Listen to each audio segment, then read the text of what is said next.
80 शब्द प्रति minute. Matter start. सभापति महोदय, रिश्ते कभी वसंत की तरह खिलखिलाते हैं, कभी बरसात की तरह गीला गीला होते हैं, कभी ग्रीष्म की तरह तपते हैं और कभी पतझड़ की तरह सूने सूने लगते हैं। मगर बीते कुछ दशकों में इनका बदलना सिर्फ स्वाभाविक चक्र नहीं बल्कि हमारे सामाजिक और सांस्कृतिक जीवन के गहरे बदलावों का आईना भी बन गया है। आज जब हमें चारों ओर देखते हैं तो पाते हैं कि रिश्तों का रूप, उनकी परिभाषा और उनका निभाया जाना सब कुछ बदल रहा है। यह स्थिति हमें कभी सुकून देती है तो कभी बेचैनी से भर देती है। कभी भारतीय समाज की सबसे बड़ी पहचान संयुक्त परिवार हुआ करती थी। एक ही छत के नीचे 3-4 पीढ़ियां साथ रहती थीं। बच्चों का पालन पोषण सिर्फ माँ बाप तक सीमित नहीं था, उसमें दादी नानी का दुलार, बड़ों की डांट और छोटे बड़े भाई बहनों की शरारतें शामिल थीं।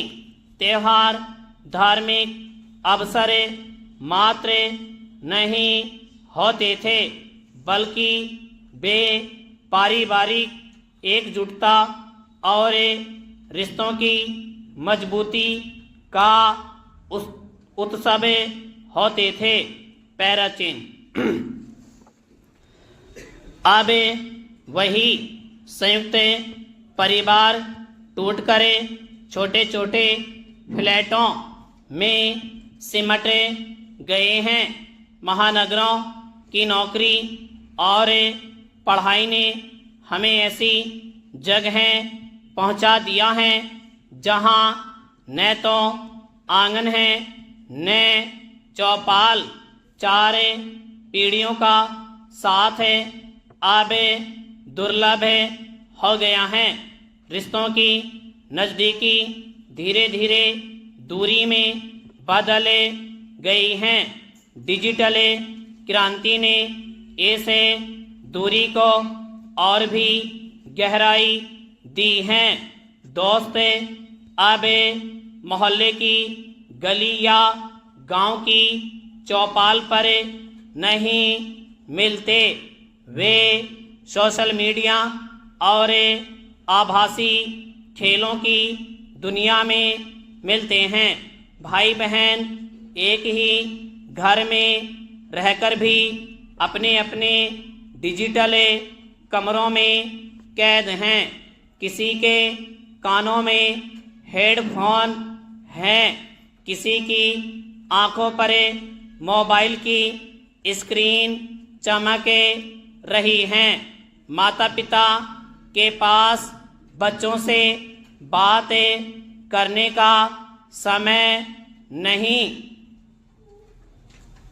और बच्चों के माता पिता को सुनने का धैर्य नहीं। संवाद जो कभी रिश्तों की जान हुआ करता था, अब सोशल मीडिया के अलावा अलग अलग मंचों पर स्टेटस अपडेट की दुनिया में बिखर गया है।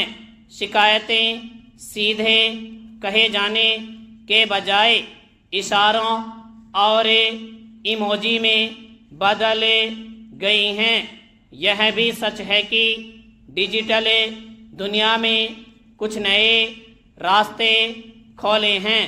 परदेश गया बेटा अब अपनी माँ से रोज वीडियो कॉल के जरिए बात कर सकता है।